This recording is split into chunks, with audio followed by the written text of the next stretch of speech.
Hello मेरे प्यारे बच्चों, कैसे हो? बढ़िया होगे, मस्त होगे और पढ़ाई आपकी बहुत अच्छी चल रही होगी। इस अच्छी पढ़ाई के ही क्रम में हम आपके लिए रिवीजन की एक श्रेणी चला रहे हैं, जिसमें आपको बढ़िया से इंपॉर्टेंट क्वेश्चंस का जखीरा दे रहे हैं, जिसको आप पढ़ के 2025 की बोर्ड परीक्षा के लिए आप अच्छे से अच्छे मार्क्स प्राप्त कर सकते हैं। क्योंकि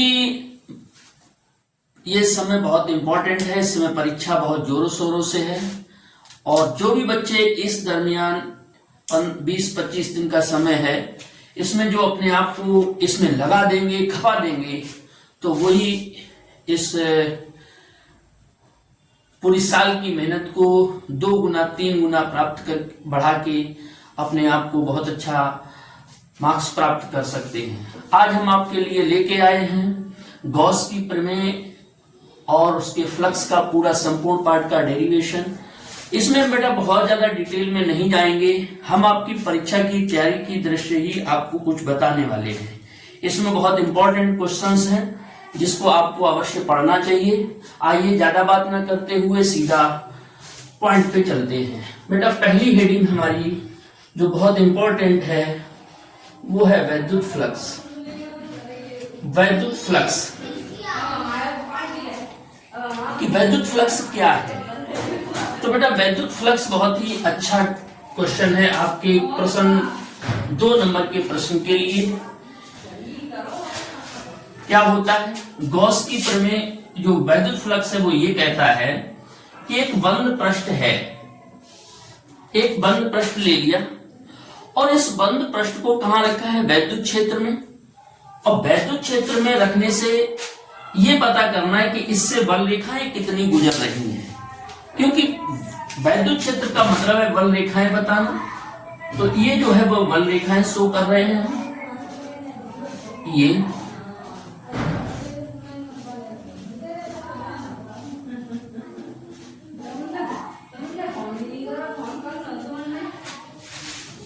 एक बेटा ये बंद पृष्ठ है, बंद पृष्ठ से जो बल रेखाएं गुजर रही है, बंद पृष्ठ का क्षेत्रफल मान लिया A, और उस A क्षेत्रफल से जो बल रेखाएं गुजर रही हैं उनको हमने बता दिया है कि ये बल रेखाओं की दिशा है। बेटा मैं वैद्युत फ्लक्स को एक फॉर एग्जांपल से ऐसे समझता हूं कि एक आपके पास पेन बॉक्स है जिसमें पेन रखे जाते हैं। उसमें ये पेन अगर हमने ये खड़े कर दिए तो ये 3 संख्या है। इसका मतलब है कि इस बंद पृष्ठ का जो फ्लक्स है वो 3 है। जैसे आपने देखा होगा कि कोई पेन रखने वाला स्टैंड ऐसे पेन जिसमें खड़े करते हैं, उसमें 15, 20, 25 जो भी पेन रख सकते हैं, तो पेनों की जो संख्या है वही कहलाती है फ्लक्स। तो इसी को हम ऐसे कह सकते हैं कि किसी बंद काल्पनिक पृष्ठ, किसी बंद काल्पनिक पृष्ठ से गुजरने वाली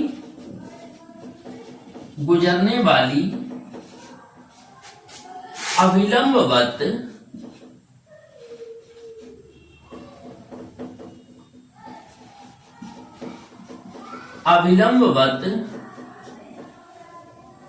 बल रेखाओं की, किसी बंद काल्पनिक पृष्ठ से गुजरने वाली अविलंबवत बल रेखाओं की संख्या को वैद्युत फ्लक्स कहते हैं।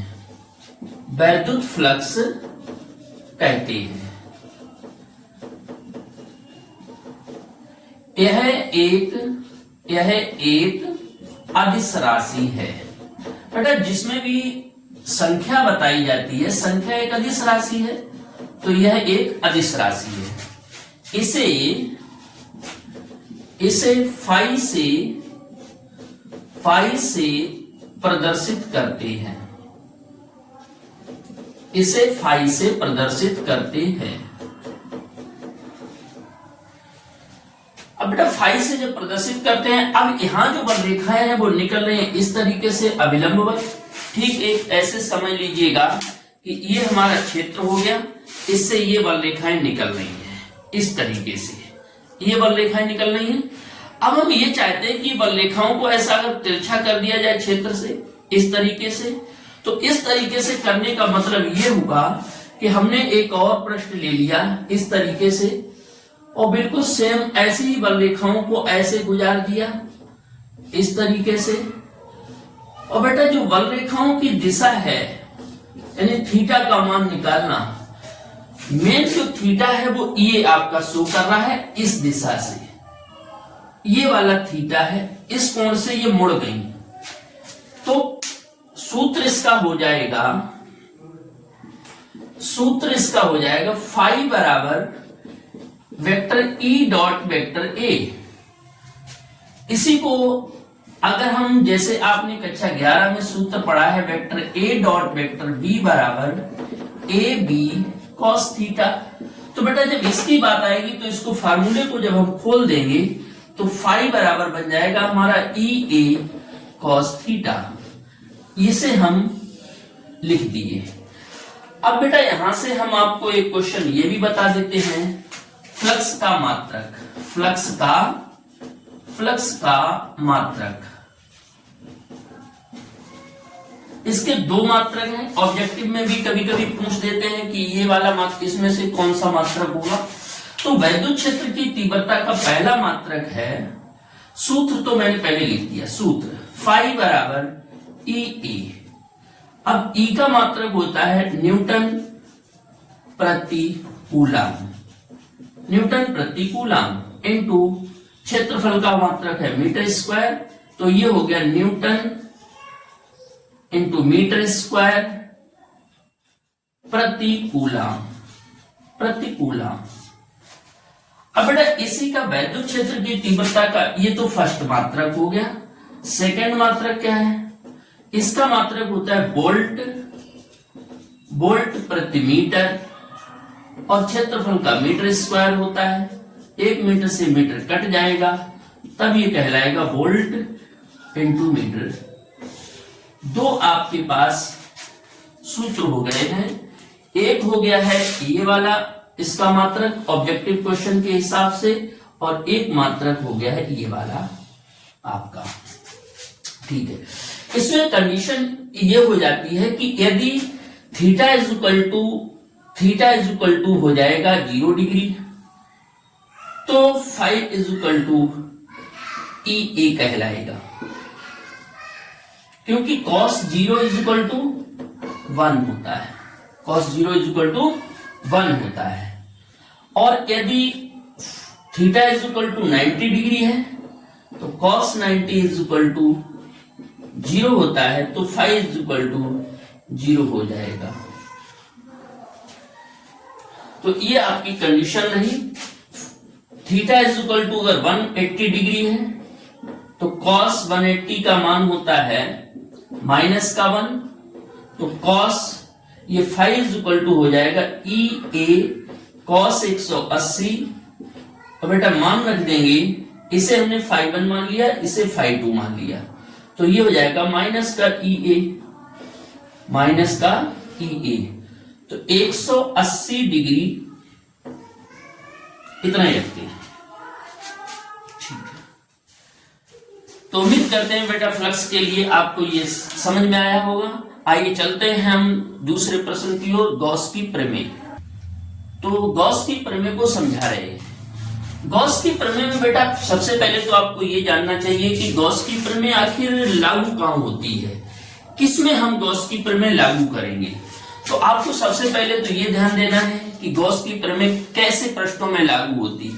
तो नंबर 1 की बात आप ऐसे समझ लो कि कोई पृष्ठ बंद है, कोई भी पृष्ठ बंद है, चाहे इस तरीके से वर्गाकार हो, वृत्ताकार हो, गोलाकार हो, ऐसे पृष्ठों में जिसमें आवेश जो है वो या तो इसके भीतर रखा होना चाहिए, आवेश इसके भीतर रखा होना चाहिए, बंद पृष्ठ के भीतर, अथवा इसकी परिधि पर वितरित होना चाहिए, परिधि पर,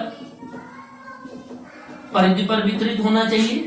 तो ऐसे प्रश्नों को ही हम गॉसियन पृष्ठ बोलते हैं। तो गॉसियन पृष्ठ क्या है कि बंद काल्पनिक पृष्ठ जिसके भीतर या उसके पृष्ठ पर आवेश रखा होता है, गॉसियन पृष्ठ कहलाता है। खैर, तो मैं आपके लिए इंपॉर्टेंट क्वेश्चन की बात कर रहा था, तो आपको गॉस की प्रमेय समझा रहे।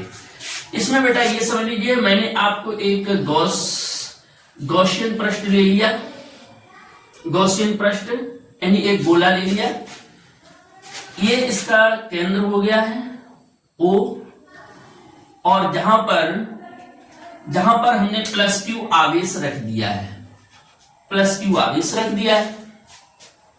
अब ये गॉसियन पृष्ठ हो गया। अब गॉस की प्रमेय है क्या, पहले तो सिद्धांत जरा देख लेते हैं।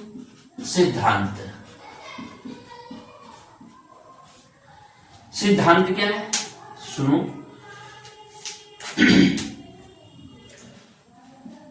गॉस की प्रमेय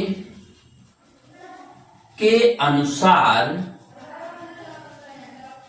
गॉस की प्रमेय के अनुसार किसी बंद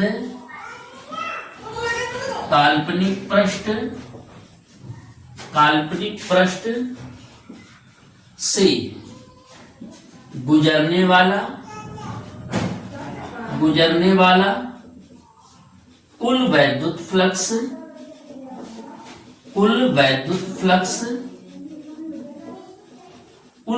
फ्लक्स उस पृष्ठ द्वारा घिरे हुए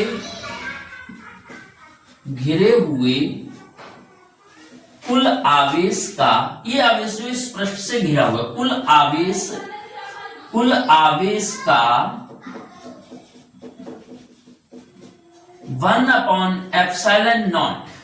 समझने वाली बात है कि जो टोटल फ्लक्स ये वाला, वो इसका कुल आवेश मतलब ये वाला आवेश, कुल आवेश का 1/ε0 गुना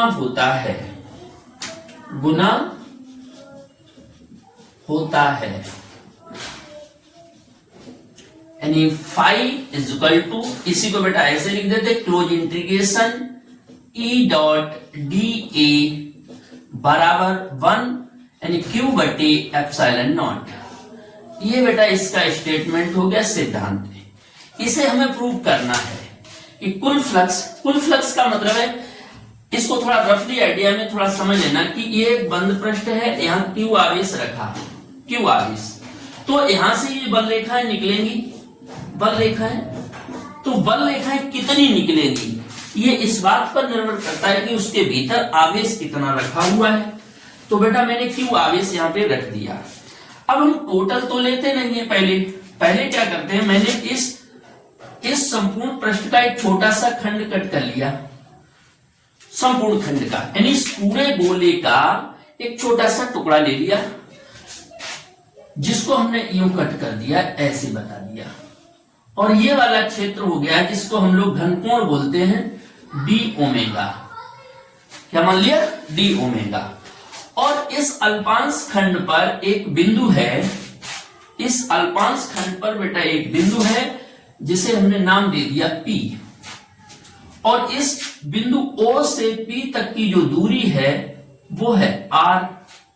कितनी है, R। अब बेटा प्लस आवेश जब रखा हुआ है तो प्लस आवेश से जो बल रेखा जाएगी वो इस तरीके से जाएगी, जिसकी दिशा हो गई वैद्युत क्षेत्र की दिशा, वैद्युत क्षेत्र की दिशा E हो गई।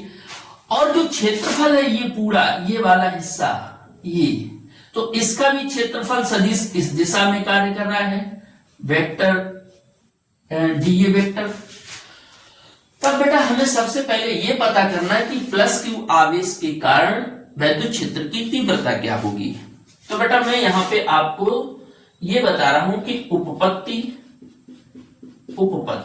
आप परीक्षा में केवल इतना ही करके ध्यान रखें कि एक सिद्धांत तैयार करेंगे, चित्र आपको समझ में आ जाए कि प्लस क्यू आवेश, ये बंद पृष्ठ है जिसमें केंद्र पर प्लस क्यू आवेश रखा है। मैंने पूरे गोले का एक छोटा सा टुकड़ा कट कर लिया जिसे अल्पांश खंड बोल रहे हैं, जिसका क्षेत्रफल dA है, प्लस Q आवेश से जो बल रेखा है वो जा रही है, बल रेखा बताती है विद्युत क्षेत्र की दिशा की। तो माना कि एक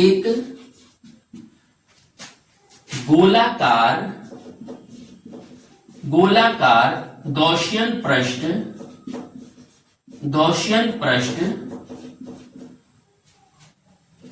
पृष्ठ जिसके केंद्र पर प्लस Q आवेश रखा है, प्लस Q आवेश रखा है, और इसके एक अल्पांश खंड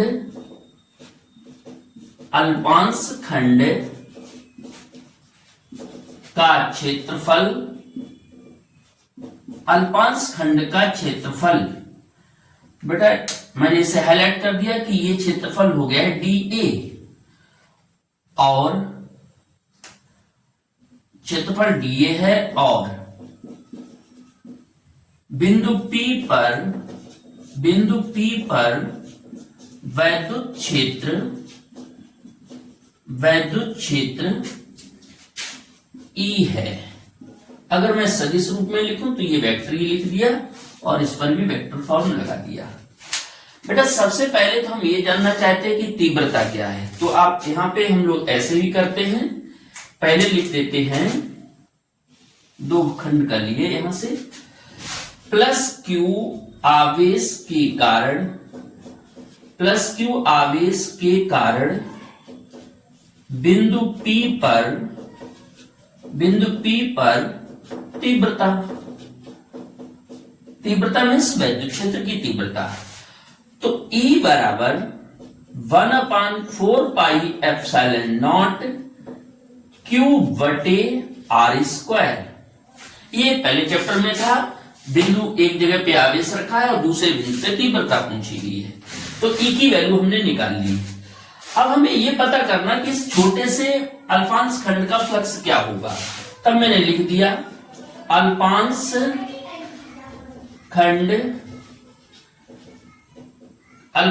खंड का वैद्युत फ्लक्स।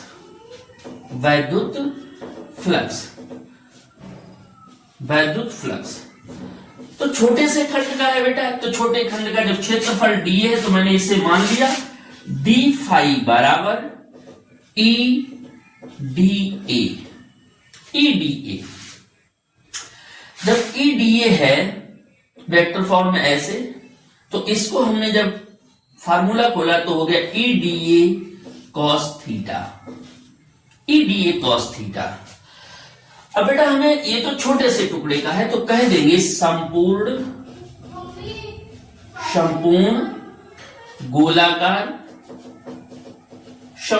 गोलाकार गॉसियन पृष्ठ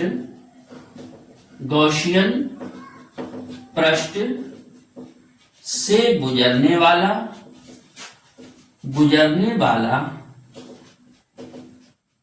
वैद्युत फ्लक्स।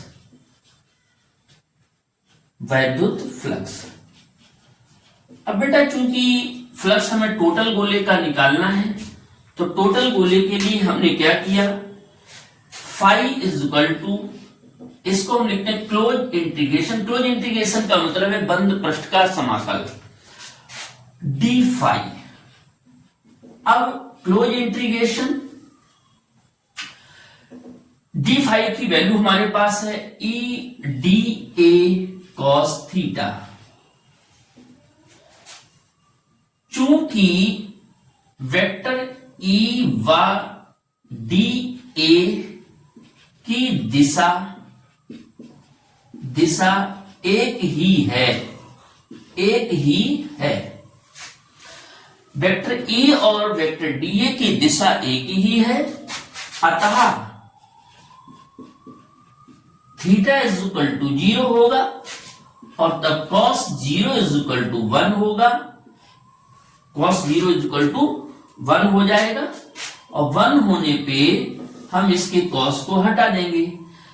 फाई बराबर ई की वैल्यू यहां से लिख लेते हैं, तो ई फाई इज इक्वल टू ई हो जाएगा 1/4 पाई एप्सिलॉन 0 क्यूब बटे आर स्क्वायर। बेटा समाकलन भी उसका किया जाता है जो जिसका डिफरेंशियल फॉर्म है, तो डिफरेंशियल फॉर्म यहां डीए का है, तो हमने ये लिख दिया क्लोज इंटीग्रेशन डीए। अब चूंकि ये गोलाकार क्वेश्चन प्रश्न मैंने लिया, तो गोले का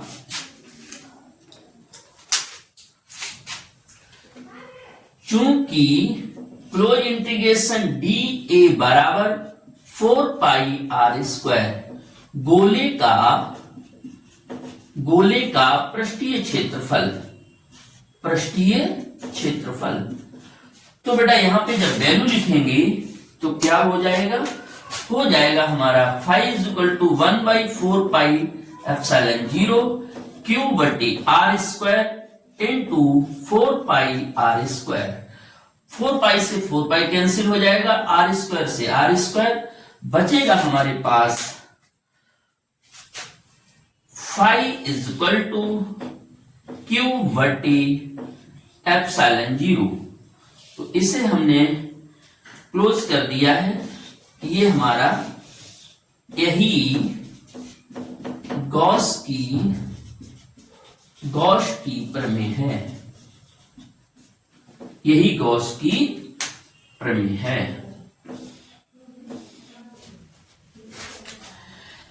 बहुत अच्छा डेरिवेशन है, समझ लिया कि पहले हमने बिंदु आवेश के लिए निकाल लिया, उसके बाद हमने एक छोटे से खंड से फ्लक्स की गणना कर ली। फ्लक्स की वैल्यू टोटल के लिए निकालेंगे, phi is equal to close integration D phi की वैल्यू रख दी। हमने बता दिया कि दोनों एक ही दिशा में लग रहे हैं, इसलिए phi theta is equal to 0 होगा और कॉस 0 का मान 1 होता है। और वैल्यू रख दी हमने, यहां से ई की वैल्यू रख दी है, जिसका समाकलन होता है उसको इंटीग्रेशन के अंदर रखते हैं, तो ये वैल्यू लिख दी। गोले का क्षेत्रफल लगा दिया, इसको हम बंद भी कर दे रहे हैं, आप समझ लें ये एक फार्मूला है इस तरीके से। तो ये आपकी गॉस की प्रमेय रही। प्रश्न 2 हमने आज आपके कंप्लीट करा दिए। आइए चलते हैं तीसरे प्रश्न की ओर।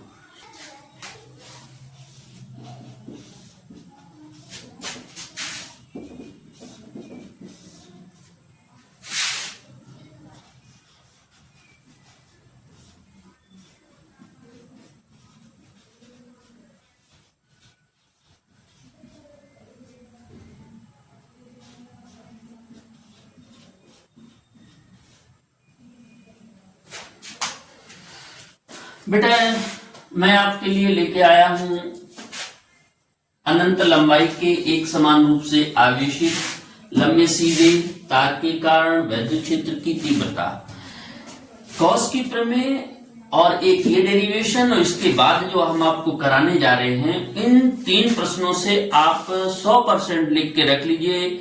जिस भी बच्चे ने तैयार नहीं किया समझ लो कि उसने अपने 3 अथवा 5 नंबरों को गंवा दिया है। और मैं तो ये चाहूंगा कि आप आज ही हमारे इन तीनों प्रश्नों को एकदम खा जाइएगा, क्योंकि अगर इनको नहीं खाया तो आपके नंबर बाहर चले जाएंगे, क्योंकि इनको अपने अंदर ही रखना है, याद ही कर लेना है। तो याद करने की इस कड़ी में हम आपको बहुत ज्यादा टाइम न गंवाते हुए आपको समझाते हैं कि डेरिवेशन बड़ा है थोड़ा, मैंने इसको 2 पार्ट्स में डिवाइड कर लिया। 2 पार्ट्स में ये हमारा बोर्ड के हमने 2 भाग कर लिए हैं, क्योंकि बड़े प्रश्न हैं।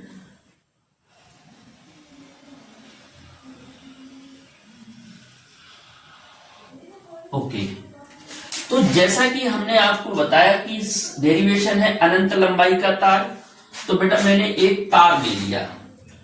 अनंत लंबाई का मतलब है कि इसकी लंबाई पता नहीं, बहुत ज्यादा लंबाई का तार है कोई, तो ये लंबाई मैंने ले ली।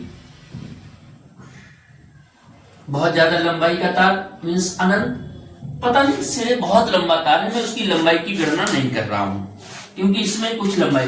फिर क्या लिखा, अनंत लंबाई, तो मैंने एक तार ले लिया। आगे लिखा एक समान रूप से आवेशित, तो मैंने इस पर एक समान आवेश फैला दिया है, ये एक समान आवेश प्लस क्यू चार्ज मैंने इस पर वितरित कर दिया। फिर क्या लिखा है, लंबे सीधे तार के कारण तीव्रता। अब बेटा गॉस की प्रमेय जो है इसका ये अनुप्रयोग है। तो अनुप्रयोग में हमें क्या करना है कि ये पता करना है कि इसके कारण तीव्रता क्या होगी। पहले पार्ट में जो हमने पढ़ा वो उसमें आवेश एक बिंदु पे रखा होता था। यहां देख रहे हैं पूरी आकृति में आवेश फैला हुआ है। अब बेटा जैसे कि गॉस की प्रमेय क्या है, हमें गॉस की प्रमेय लागू करनी है, तो ये जो आवेश है वो एक बंद आकृति के भीतर होना चाहिए। तो बेटा इसके लिए हम लोग क्या करते हैं, एक गॉसियन पृष्ठ की कल्पना करते हैं। एक मैंने क्या किया, एक गॉसियन पृष्ठ खींच लिया, ये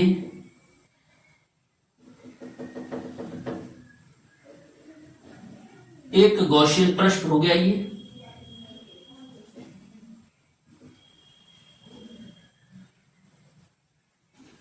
गॉसियन पृष्ठ खींचने का मतलब ये होता है कि आवेश को उसके आकृति के भीतर बंद कर दिया, क्योंकि गॉस प्रमेय लागू तभी होगी जब आवेश भीतर हो।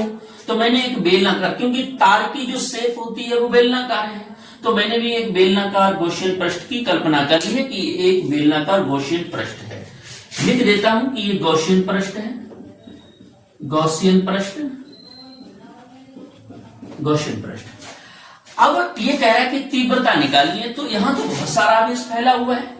तब बेटा क्या करते, हमें पता है कि इधर से जो बल रेखा जाएगी, क्योंकि धन आवेश से सब जगह से बल रेखाएं निकलेगी। मैं पूरे की बात नहीं कर रहा, पूरे की बात इसलिए नहीं कर रहा कि इसमें भी हमने क्या किया, एक छोटा सा टुकड़ा कट कर लिया, एक छोटा सा, और इस छोटे से टुकड़े का जो क्षेत्रफल सदिश है, ये क्षेत्रफल सदिश हो गया है vector D A, vector D A.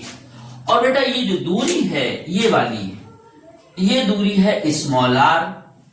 Small are दूरी पर यहां पर कोई बिंदु है P, और इस बिंदु P से जो बल रेखा है यानी विद्युत क्षेत्र की तीव्रता है वो हो गई E।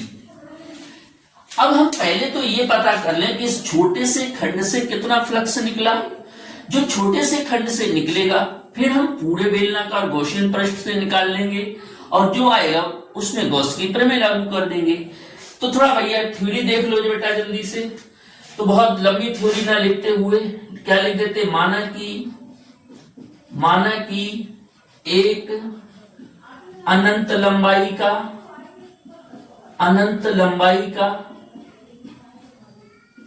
लंबाई का एक तार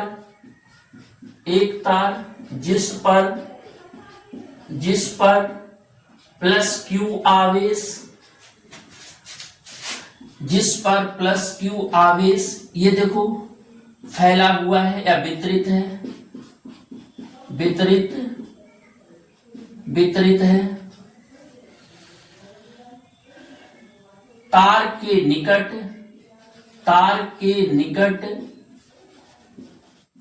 स्मॉल आर दूरी पर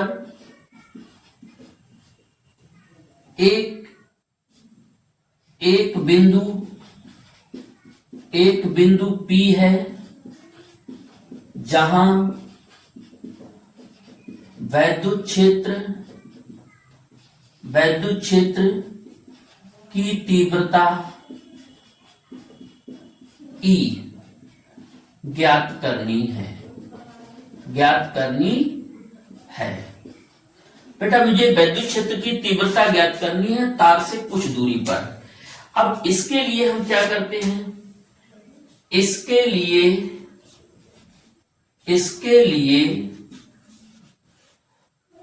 तार के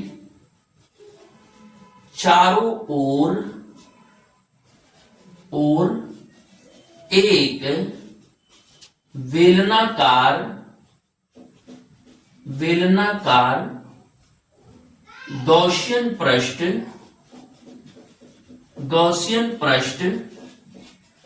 खींच लेते हैं। एक मैंने बेलनाकार गॉसियन पृष्ठ खींच लिया जिसकी लंबाई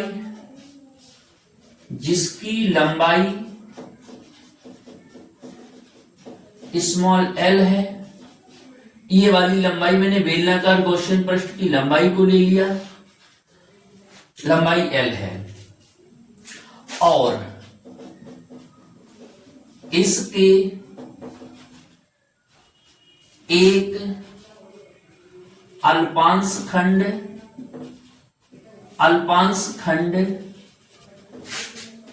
का क्षेत्रफल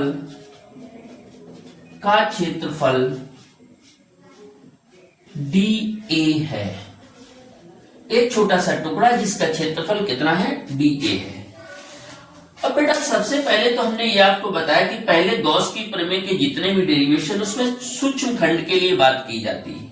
तो सबसे पहले हमने क्या किया, अल्पांश खंड से गुजरने वाला वैद्युत फ्लक्स, इस छोटे से खंड से वैद्युत फ्लक्स d फाई बराबर E d वेक्टर फॉर्म में। जब हम इसके फॉर्म को खोलेंगे तो आ जाएगा E dA cos थीटा।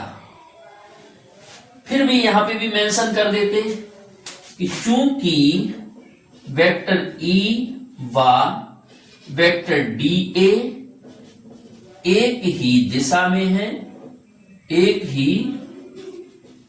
दिशा में है,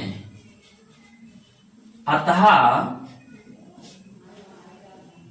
theta is equal to 0 degree और cos 0 इज इक्वल टू 1 होता है। तब ये वैल्यू हमारे पास हो जाएगी d फाई बराबर E dA, और इसे मैंने समीकरण 1 मान लिया।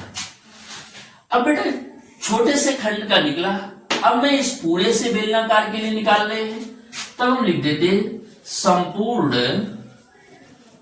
संपूर्ण बेलनाकार गॉसियन पृष्ठ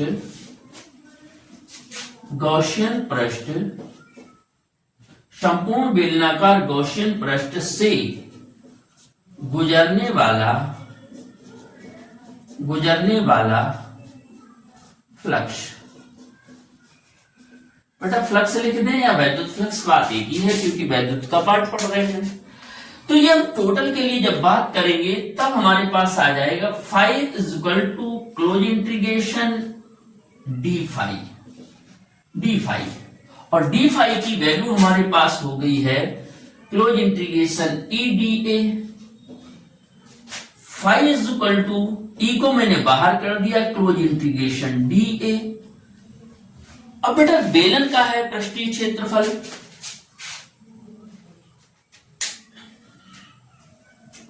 चूंकि वेलन का पृष्ठीय क्षेत्रफल क्लोज इंटीग्रेशन डी ए बराबर होता है 2 पाई आर एल, वक्त पृष्ठ जिसे कहते हैं। अब 2 पाई आर एल की वैल्यू यहां रखेंगे तो आ जाएगा phi is equal to E into 2 pi R L. इसे हम लोग समीकरण नंबर 2 कह सकते हैं, कह दिया, कोई खास बात नहीं है। अब बेटा मैंने क्या किया, इस पूरे से हमने जब फ्लक्स निकाला तो हमारे पास ये वैल्यू आई, लेकिन गॉस जी क्या कह रहे हैं, गॉस जी का कहना है कि गॉस की प्रमेय से, अब गॉस की प्रमेय ये कह रही है कि फाई की वैल्यू भैया हमने तो ये बताई है, फाई बटे epsilon, phi is equal to Q बटे एप्सिलॉन 0। तो भैया कोई बात नहीं, दोनों को बराबर कर दिया। मैंने कहा कोई बात नहीं, दोनों को बराबर, क्योंकि ये बराबर है तो ये बराबर हो गया, ऐसे कह दिया। इस समीकरण 2 व 3 से दोनों को बराबर कर दो। जब हम दोनों को बराबर किए तो आ गया है E into 2 pi R L बराबर क्यू बटे एप्सिलॉन नॉट। इस पूरे की वैल्यू यहां भाग लगा देंगे तो E बराबर 1/2 पाई एप्सिलॉन 0 क्यू बटे आर एल। अब बेटा देखिए, इसका एक छोटी हेडिंग में ये है, रेखीय आवेश घनत्व। और फार्मूला होता है lambda is equal to Q बटी L, lambda is equal to Q बटी एल, यानी संपूर्ण तार लंबाई के अंदिश तार पर जो आवेश फैला हुआ है उस फैले हुए आवेश को बोलते हैं रेखीय आवेश घनत्व। तो बेटा इसकी जगह पे मेरी वैल्यू आ गई है E बराबर 1/2πε0 लैम्डा बट्टी आर। ये हम लोग इसे हमने बंद कर दिया।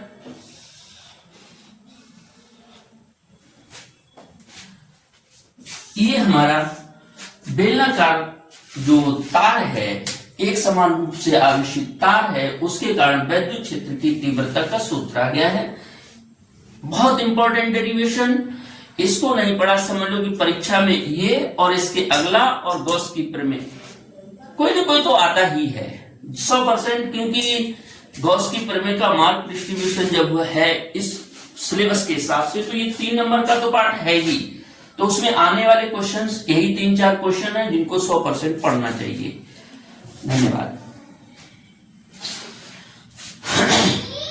स्क्रीनशॉट ले लीजिए जो भी बच्चे ने, अगले प्रश्न की ओर चलते हैं।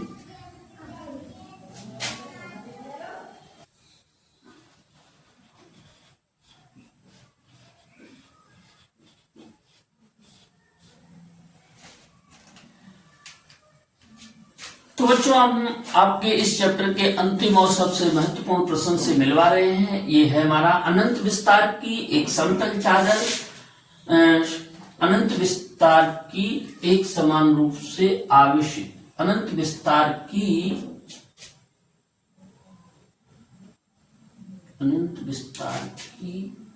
हाँ सही है, अनंत विस्तार की एक समान रूप से आवेशित चादर के निकट विद्युत क्षेत्र की तीव्रता।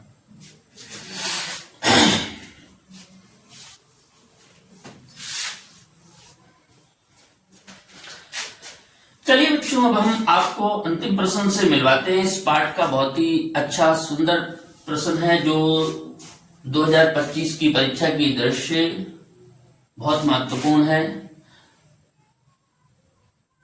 ये समझ लीजिएगा कि ये प्रश्न परीक्षा में रखा ही है, इसको नहीं पढ़ा तो समझ लो कि आपके 3 नंबर का काम खराब हो गया है। तो ज्यादा टाइम न लगाते हुए आपको प्रश्न से मिलवाते हैं। बहुत ज्यादा बड़ा प्रश्न नहीं है लेकिन इंपॉर्टेंट बहुत है, बहुत अच्छा सुंदर डेरिवेशन है, देखिएगा। अनंत विस्तार की एक समान रूप से आवेशित चादर। अब बेटा चादर का मतलब ये हुआ कि इस तरीके से ये हमारे पास एक चादर हमने बना ली इस तरीके से,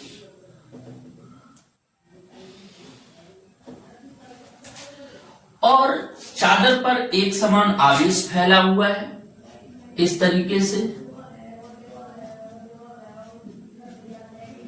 एक समान रूप से आवेशित।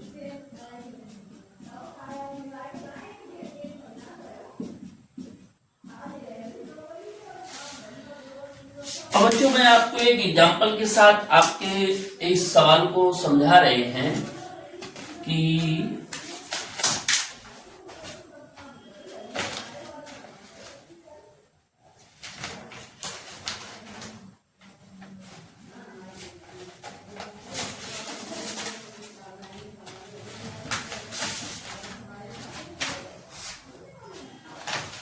ठीक है। तो चलिए बच्चों हम आपको इसके लिए एक एग्जांपल से मिलवा रहे हैं कि विद्युत क्षेत्र में एक मैंने जो चादर ली, आपको ये मेरे हाथ में पेज दिख रहा है, और इसमें हमने क्या किया है, चादर की शेप को समझाने के लिए ये समझ लो कि मैंने इसके ऊपर प्लस क्यू आवेश ऐसे फैला दिया है। ये दोनों तरफ फैला हुआ है, दोनों तरफ आवेश, क्योंकि चादर है तो ये आवेश जैसे ही हम इसको आवेशित करेंगे ये पूरी चादर पर एक समान आवेश फैल जाएगा। जैसे ही आवेश फैलेगा, और इसका पहला डेरिवेशन का ये है कि इसके निकट विद्युत क्षेत्र। अब बेटा निकट का मतलब ये चादर तो इसका निकट इधर भी हुआ, इसका निकट इधर, तो इसके लिए फिर हमने क्या किया, एक बेलनाकार गॉसियन पृष्ठ खींचा इस तरीके से, और ये स्थिति है कि ये हमारा चादर हो गई, और हमें यहां पर और इधर दोनों जगह पे फ्लक्स की गणना करनी है। दोनों साइडों में क्षेत्रफल बराबर है, तो जितना फ्लक्स इधर से गुजरेगा उतना ही इधर से, क्योंकि चादर का भी ये क्षेत्रफल दोनों साइडों में बराबर है, तो उसका जो भी बेलनाकार पृष्ठ खींचेंगे या कल्पना करेंगे तो उसका क्षेत्रफल भी बराबर होगा। तो ये हमने क्या किया, इसमें एक बेलनाकार गॉसियन पृष्ठ की कल्पना कर ली ऐसे, ये हमारा रहा इस तरीके से, और इसका जो बल रेखा है प्लस आवेश से, इसकी बल रेखा इधर चलेगी और इसका क्षेत्रफल इधर ए हो गया। वैसे ही इधर से भी बल रेखा निकलेगी तो इसका तीव्रता ई और इसका क्षेत्रफल ए हो गया। तो बेटा इसमें करना क्या है, करना हमें ये है कि हमें फ्लक्स की गणना करनी है दोनों साइडों में।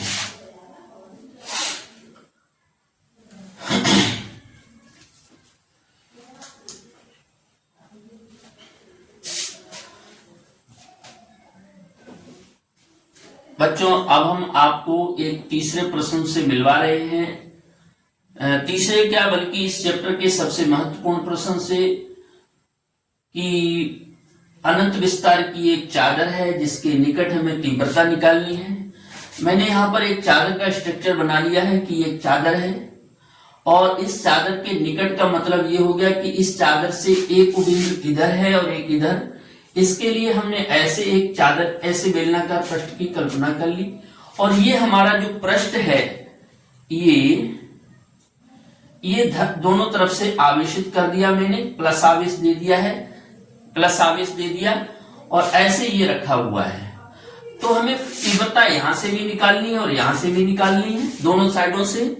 बेटा मेरे पास एक जैसे ये कागज है, मैंने इसको भी एक समान रूप से आवेशित कर लिया है दोनों साइडों पे। और ये मेरे कहने का मतलब ये हुआ कि अगर हम यहां से एक पृष्ठ खींचेंगे, एक पृष्ठ, तो इसका क्षेत्रफल इधर भी है और इधर भी, दोनों साइडों से जो वैद्युत क्षेत्र की तीव्रता है वो कितनी होगी ये हमें पता करना है। तो बेटा इस छोटे से डेरिवेशन को देखते हैं। माना कि एक अनंत विस्तार की समतल चादर जिस पर प्लस क्यू आवेश एक समान रूप से वितरित है, इस पर एक समान रूप से आवेश जो है वो फैला हुआ है। अब बेटा जब आवेश फैला हुआ है तो हमें क्या करना है, इसके निकट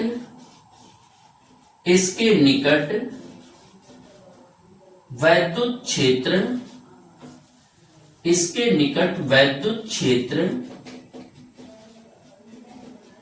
की तीव्रता ज्ञात करनी है। हमें तीव्रता ज्ञात करनी है तो इसके निकट,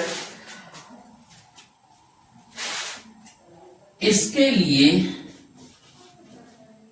लिए चादर के दोनों ओर एक बेलनाकार गॉसियन पृष्ठ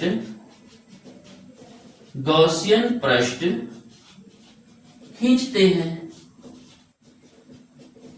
अब बेलनाकार जो गॉसियन पृष्ठ खींचा है, इसके दोनों सिरों का क्षेत्रफल ए है, दोनों सिरों का क्षेत्रफल ए है। तब बेटा बहुत अच्छी डेरिवेशन के साथ कि हमें जब दोनों सिरों का क्षेत्रफल मालूम हो गया, तीव्रता मालूम है, तब हम कह देंगे दोनों सिरों से गुजरने वाला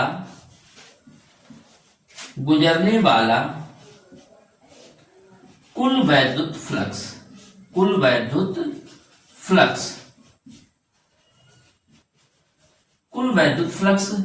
फाई बराबर, टोटल को मान लिया मैंने फाई, और एक सिरे का हो गया फाई 1 और एक सिरे का हो गया फाई 2। फाई बराबर फाई 1 प्लस फाई 2। अब बेटा क्षेत्रफल और तीव्रता बराबर है तो दोनों के लिए क्या हो जाएगा, फाई बराबर इसको लिख देंगे ई ए प्लस ई ए। फाई बराबर ये हो जाएगा 2EA। मुझे फ्लक्स की वैल्यू पता चल गई। अब हम क्या करते हैं, गॉस की प्रमेय लगाएंगे। तो क्या कह देंगे, गॉस की प्रमेय से, गॉस की प्रमेय से, तो गॉस की प्रमेय है phi is equal to Q बटे एप्सिलॉन 0। इसे हमने 2 कह दिया, इसे कह दिया है 1 और कह दिया समीकरण 1 व 2 से। तब बेटा दोनों को बराबर कर दो क्योंकि फाई की वैल्यू ये भी है और फाई की ये भी। तो ये हो जाएगा 2EA बराबर क्यू बटे एप्सिलॉन 0, ई बराबर क्यू बटे एप्सिलॉन 0 इंटू 2A। अब बेटा तो क्षेत्रफल पर आवेश फैला होता है, रेखा पर फैला है तो रेखीय आवेश घनत्व, क्षेत्रफल पर फैला है तो आवेश पृष्ठ घनत्व, आवेश पृष्ठ घनत्व सिग्मा बराबर क्यू बटे ए, सिग्मा बराबर क्यू बटे ए। तो ये हो जाएगा ई बराबर इस पूरे की जगह आ गया सिग्मा बटे 2 एप्सिलॉन 0, सिग्मा बटे 2 एप्सिलॉन 0। ये हमारा अनंत लंबाई के लिए सूत्र आ गया है कि चादर के लिए एक समान रूप से आवेशित जो चादर है उसकी तीव्रता का फार्मूला होता है ई बराबर sigma upon Q epsilon 0। Thank you बच्चों, बहुत अच्छा सा आपको ये पाठ हमने आज पढ़ाया। 3 नंबर के लिए आप उम्मीद करते हैं कि अगर इसको आपने प्रश्न को ये जो आज पढ़ा है कंप्लीट किया तो 3 नंबर आपके मैं गारंटी करता हूं कि 100 जो 3 नंबर का प्रश्न है वो 100% सही होगा। किसी बच्चे को कोई डरने की जरूरत नहीं। इसके हम किसी दिन न्यूमेरिकल के लिए भी बात करेंगे। Thank you.